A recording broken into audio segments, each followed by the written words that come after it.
So guys, this is called feed in braids.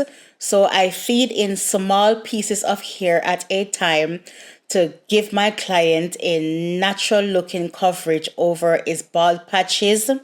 So this is a technique that I use most of the time to cover over bald patches as natural as I can because I like that natural look.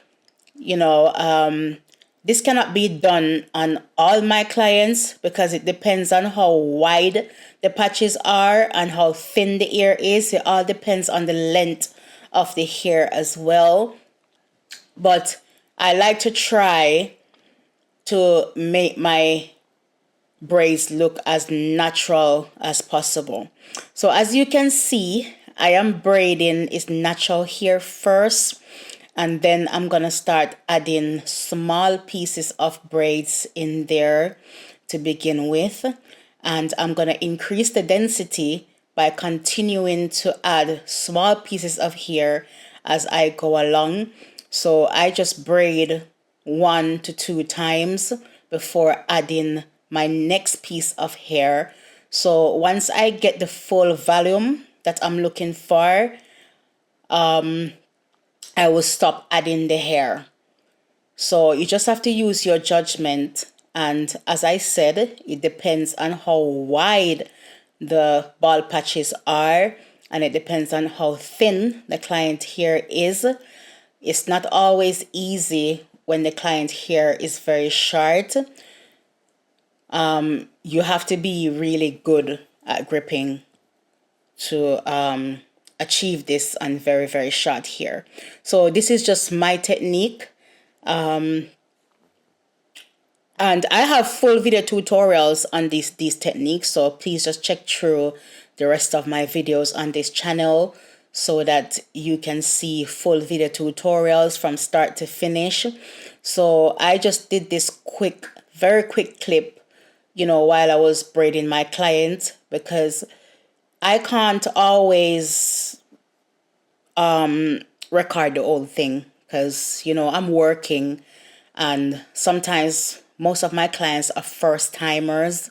So I just don't want to put people under pressure, you know, ask them to do too much or make them feel uncomfortable.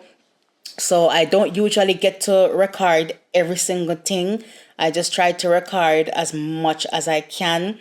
So the size of the head was okay. The length of the hair was fine, so it wasn't difficult. So I just said to myself, I was just gonna record the top part, which is very thin and the hair is very spacious. And I really wanted to show you guys how I closed in that gap.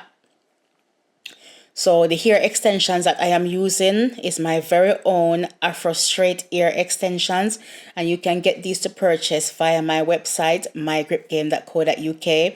I also have another texture here, which is the Afro Kinky hair that I used to twist. So I use that to like twist the hair in. So make sure that when you go on the website to purchase, you look for the Afro Straight ear. So that's the one that I used to do cornrows. And the grip on this hair, guys, the grip on this extension is phenomenal. The grip on these extensions are phenomenal. What you say it? Sorry, sometimes my list tongue just come out and I can't pronounce some of these words. But what was I gonna say?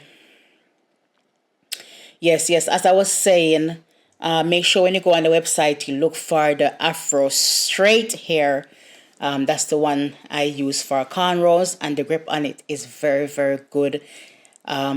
It's the closest texture I could find to the 4C ear texture, and it blends out perfectly with my client's natural hair. So if you have ear texture, say from 3A to 4C or 4D, if that's even on the chart, this Afro Straight hair texture is a perfect blend So this video is in real time. I did not cut out anything. I did not speed up anything. I did not slow down anything. So this is just me working in real time speed.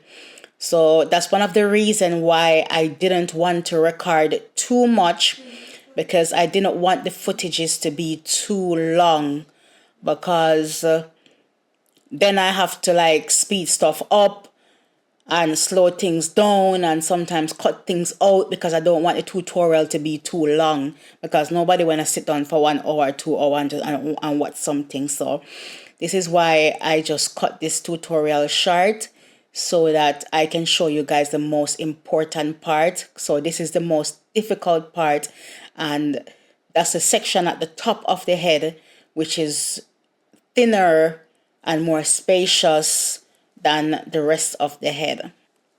But I do have other tutorials that I posted prior to this tutorial that has the full start to finish, everything.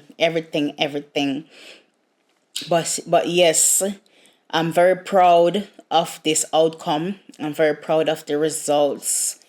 It's looking very good. I think the only thing that I need to do right now is just spray a little bit of fiber at the hairline, so that the hairline don't look so clear. So the coverage was good. The coverage is good, but because of the lightening from the camera, you're seeing a lot of space that's not really there. So it's just because of the light over my camera why it looks so spacious at the front. So I am going to spray a little bit of fiber. So here we go. So this is the final result.